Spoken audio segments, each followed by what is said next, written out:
Hi, I'm Rick Dancer. Welcome to Get Real with Rick Dancer, and this is going to be about as real as it gets tonight. Um, a local family is searching desperately for their son, and there's some news that we could be farther along in that search than we thought. Before we get into the topic, and I'm going to bring them on, we've been working really hard to bring this to you because this is just such a tragic thing, and they're really trying to find their boy. But let me tell you, we're sponsored. We can't do our shows without sponsors, and we have Eugene Mindworks is where my office is, and they're sponsoring this. And we want to thank them for that. We want to tell you really quickly before we get to the topic, they're offering family memberships here with the COVID and everything going on, your kids not being able to go to school. We have lunchrooms, we have spaces, we have conference rooms where you could have tutors come in and teach.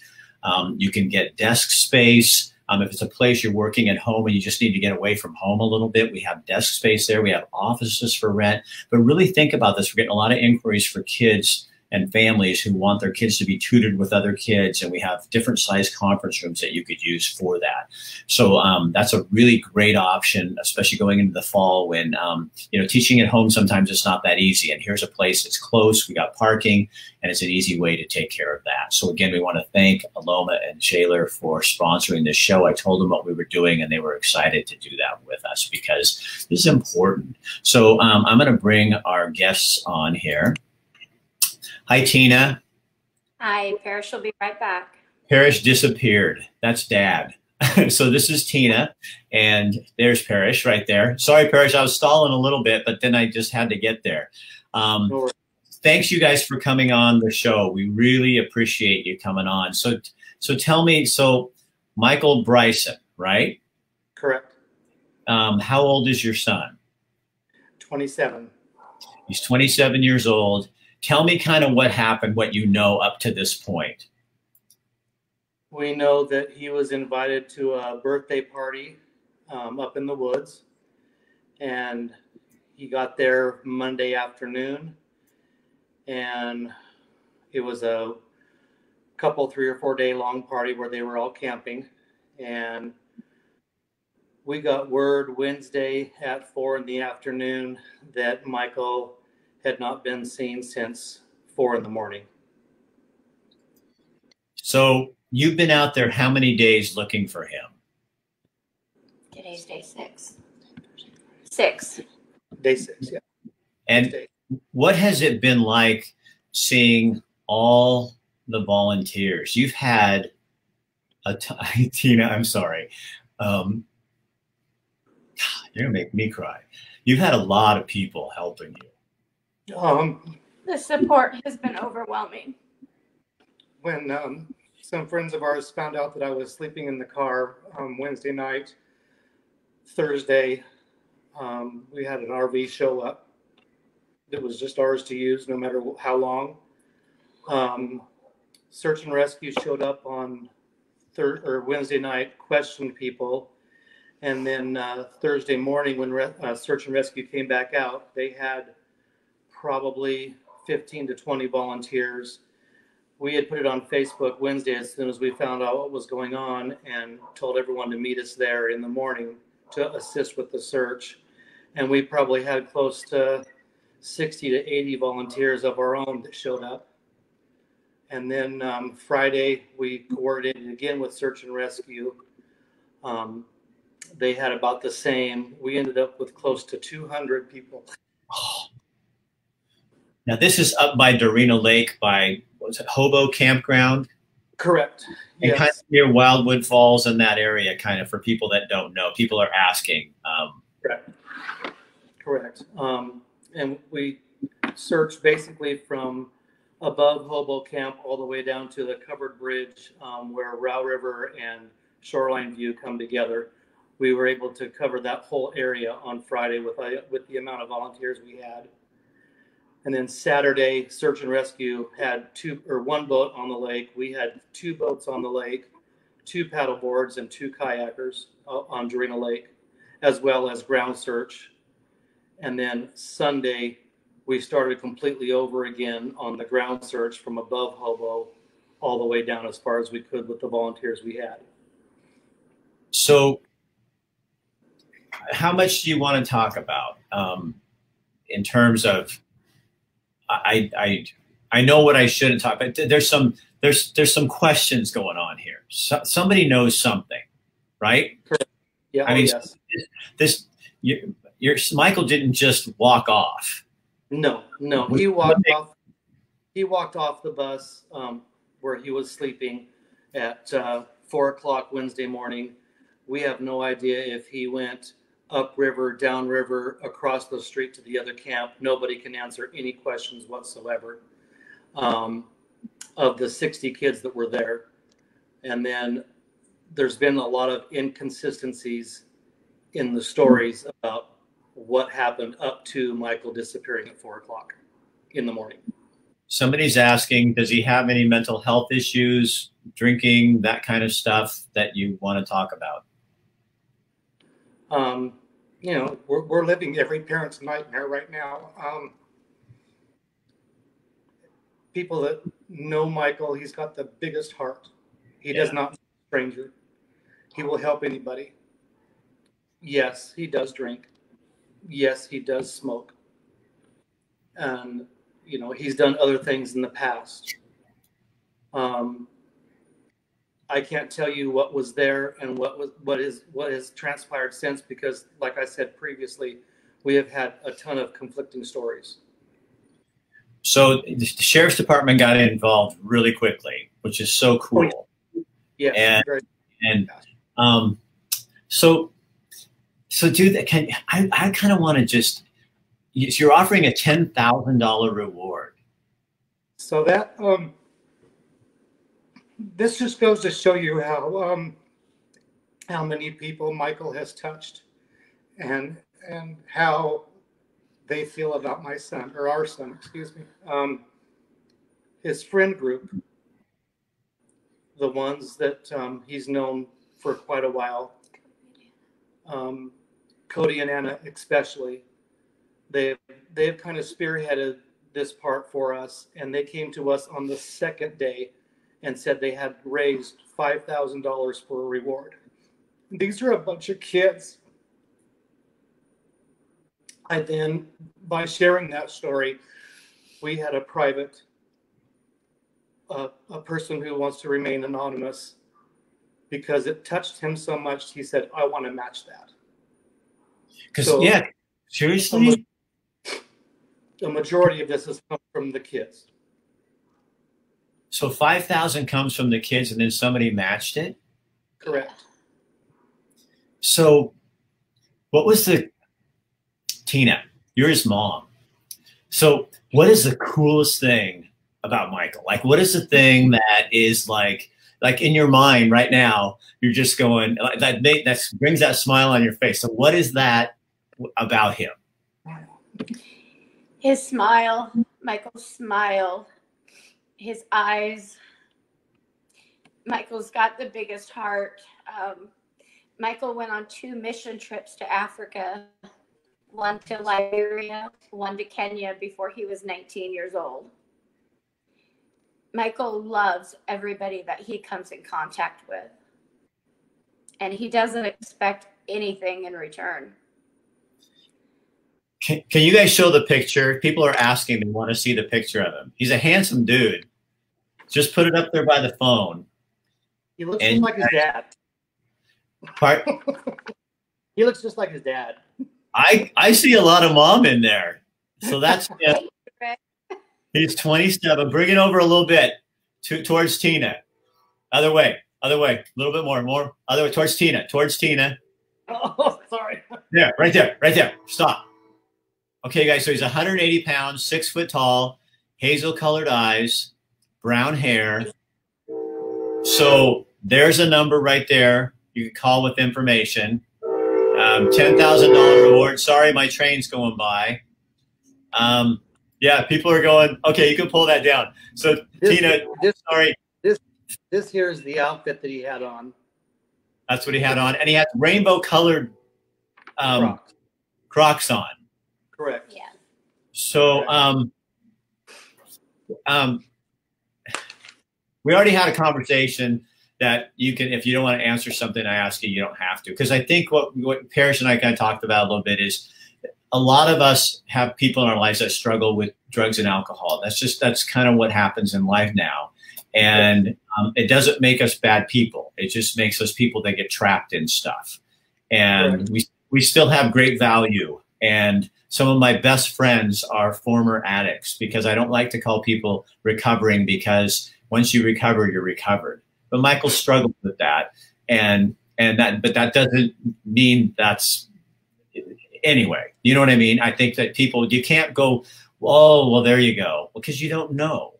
That doesn't define Michael. No, it doesn't define people. So what do you guys, in terms of him, when you sit down and at night and it's just the two of you, what do you ask God? To bring our son home. When we pray, I just pray that Michael has found peace. He has struggled a while, just who he is, where he fits in, and it's been a struggle for like 8 years. And I just pray that, we both pray that number one, he's found, and number two, that he finds peace. He's, like she said, he's got the biggest heart. He would do anything for anybody, and he doesn't expect anything in return. Facebook posts of people that are saying stuff like from his Twitter page and from his Facebook page, we can't get on there anymore, because every time we do, we just melt into a puddle of goo. I mean, it's good. Don't read the comments on here till later, because that's all you're getting right now is a bunch of goo creators. People really like you. They really like you and your family. So can you talk about what happened when you left today? Like there's some promising news maybe coming out, or is you already? We've had drones and dogs and helicopters and people on foot. I mean, everything. And we've had KZI is calling right now. Sorry. Oh, beat ya. Now they want to do it. Now they see it on here and they want to do it. See how that works? Yeah, still following. So we got some promising photos from some drones that as we were leaving camp right now at 4:15, there was a slew of cars flying up that mountain to go search where this drone had some good hits. It was actually 150 feet past Hobo Camp, where he was last seen. So they may have spotted him. Something. Yeah. They were so far up they really couldn't tell if it was a person or if it was just maybe some logs in a formation. But from what we could tell, blowing it up as fast or as much as we could, it did look like a person sitting and laying there. So if Michael's alive, what's the first thing you say to him? I love you. I love you. And then I will kick his ass. Tina, I like you. Yeah.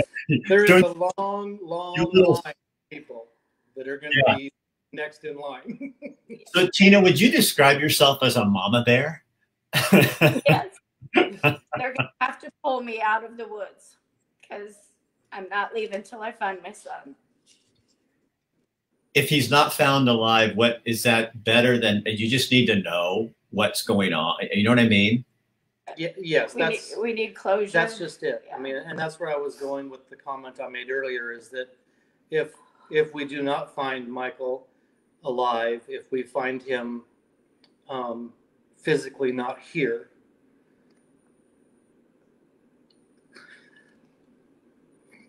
he will be at peace.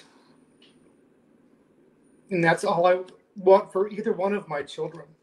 I just want them to be at peace. Because because you guys are pretty strong, faith-based people, and I'm just gonna, it's my show, so I can do this if I want to. So if people want to criticize us, they can. But I mean, you already know if he's gone, he's with his father. Oh yes. Oh yes. And maybe that's what he's been looking for a long time. Yep, exactly. When I drove up, What you want, because you want to be able to hold him again in your hand, but you know that, and then comes the hard part of finding out who in the hell did something or what happened. And that's where all you people on here, I know you're saying, you know, you want to come help search and you want to do that and everything like that. But please, once something's discovered, if it's his body or if it's him for real, the real challenge is figuring out what in the hell happened and who did it and what they were thinking, and that's where that money comes in handy. That money's not to find Michael. That money is to find out what the hell happened to Michael. Exactly. And that's going back to Wednesday night when we showed up. Right, search and rescue got there at 7. We pulled in at 7:15, and I had to interrupt the search and rescue officer for a few minutes and just stand there. And I just told him, I said, "We're Michael's parents. We know Michael, you know, drinks. We know he smokes. We know he likes to party. This is where it gets real, and I need 100% transparency. I need to know exactly what happened leading up to Michael walking out of this thing at 4 o'clock, because that's going to tell me where to search, how to search. Do I stay close? Do I go far away?" And that's the part that's frustrating for us, is that we are not getting any concrete answers from anybody. They're all over the board. And that's all the people that were at this party. Correct. Yeah. And by Friday afternoon, all but about 5 have dispersed. By the very next morning. By the very next morning, about 20 of them had left. His high school, church, some college friends, those are the core kids. When I say kids, those are the core kids that have been there. Anna and Cody and that group of friends, they have been unwavering with their support. They are the kids that can go out in the community where I cannot go, because if I was to walk into those places, people would shut up and run. They can go into these places, and whether it be a dance hall, a club, whatever, downtown Eugene, Whitaker, Saturday Market, I mean, any of those places, they can infiltrate those places and find out information that we can't. And for those kids, and I say kids because I look at them like my own kids, they're young adults. So for those young adults, we will forever be grateful, because they have been a key in getting some of these clues with Michael. So somebody asks, and I don't know if you want to say, I think it's worth just saying something personally, but Sure. Why has it taken so long for the media to talk about this missing person? And you don't, and I'm just going to add, because I already know the answer. We already talked about, Parrish and I talked about this. So what were the answers? And don't say what station, but what was the answers you got from the media?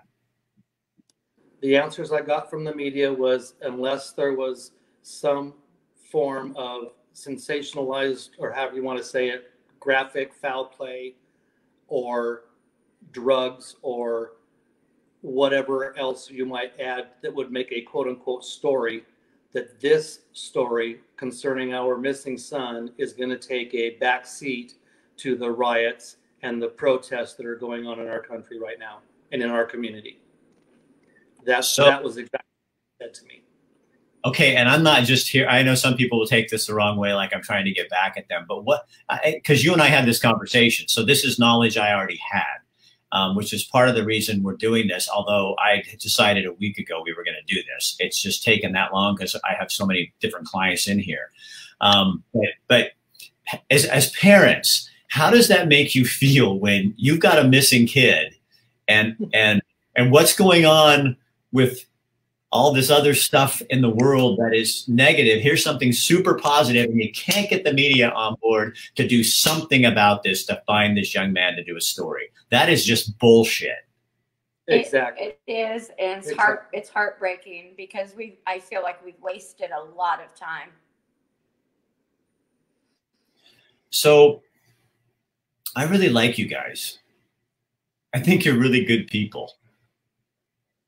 And I bet Michael was really appreciative, even though he had the addiction. It's an addiction. People need to understand that.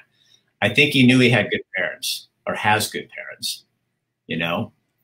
And with all the friends you guys have and all the things, like, I heard so many things from people about Michael, like people coming on and, saying stuff. And I think this is, what else do you need to tell people? Because do you need more help? Is there more search going on? What do you want to say? We have not given up on Michael until we know for sure, what's happened. As far as the support is concerned, when people say things like how bad the world is and where the world's going, the amount of support that we have gotten, both through prayer, through finances, through supplies, bodies that have come out, it really has renewed my faith in humanity.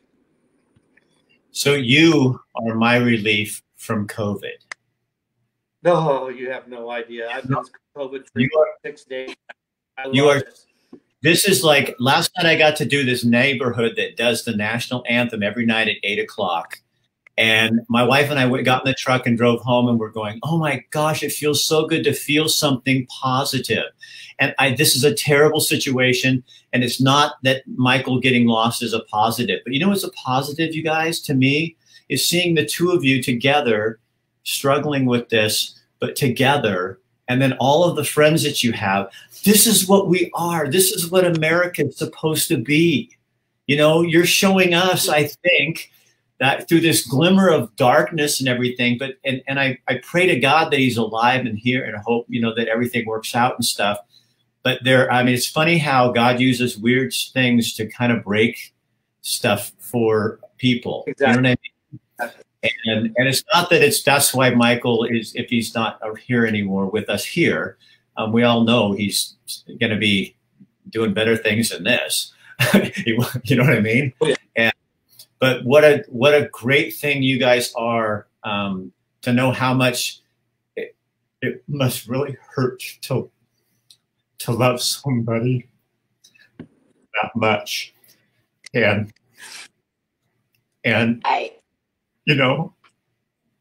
that's really, really, it's so amazing to sit here and look at you guys and see that, because I know all of us are thinking, oh my God, if it was my kid, what would I do?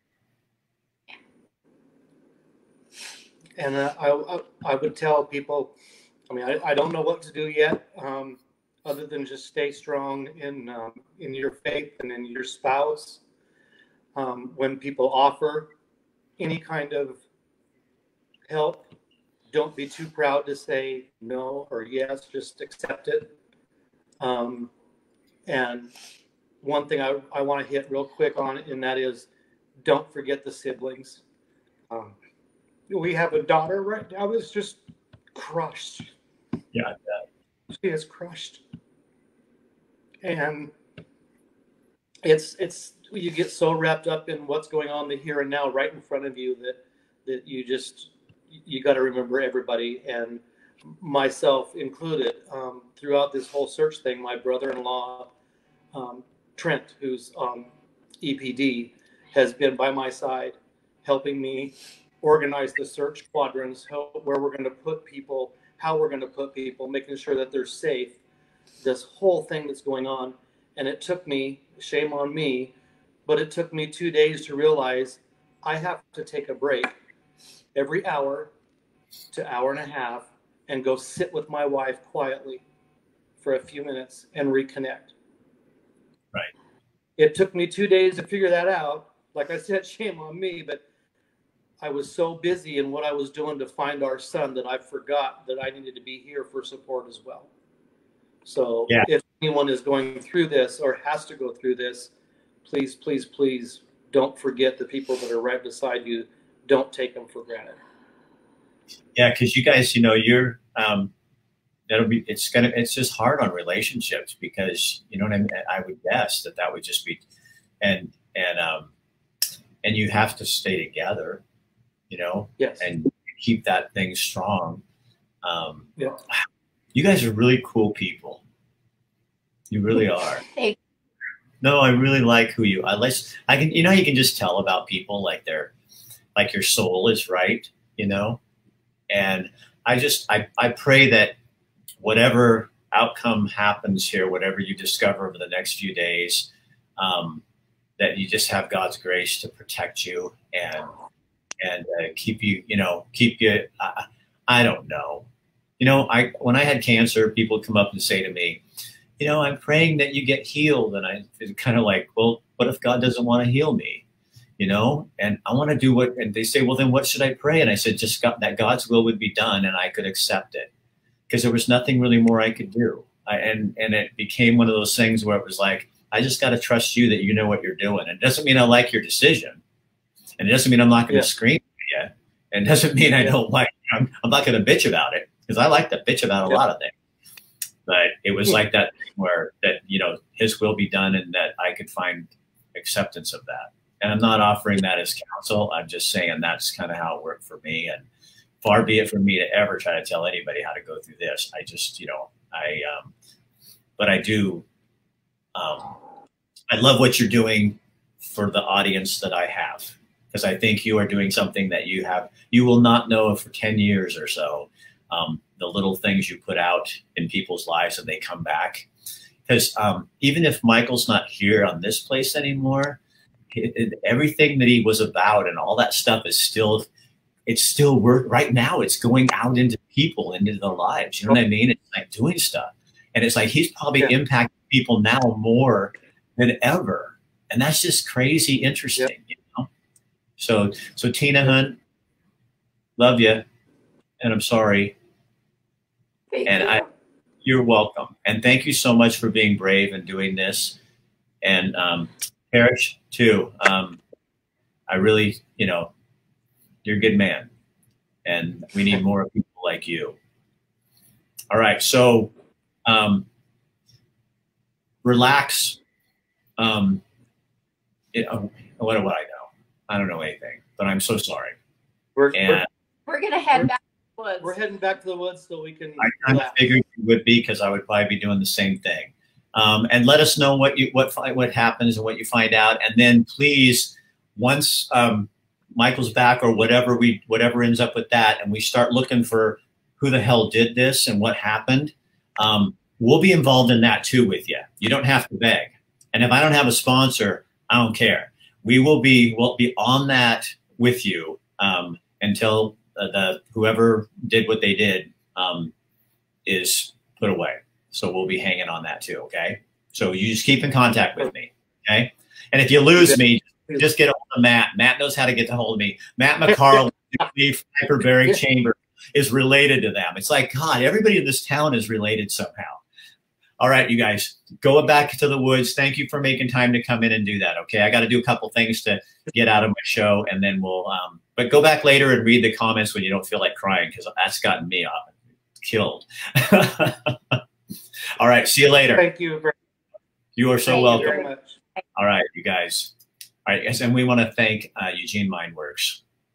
Oh, God, that's hard. For sponsoring our show and for having the courage to stand up for people like that. It's a great place to have an office and to work.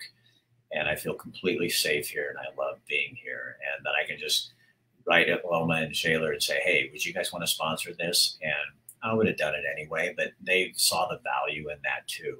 And that's important. So, yeah,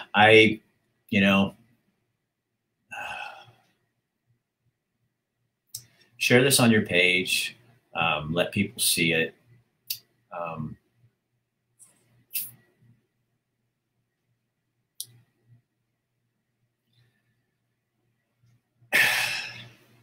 I don't normally do this, but can you guys just, whatever you do in your world of faith, just pray for them. You know, that God's will would be done and that they could accept whatever that is. And that's, yeah, anyway, you know what I mean? This is where we come together as a community. And I got nothing else to say.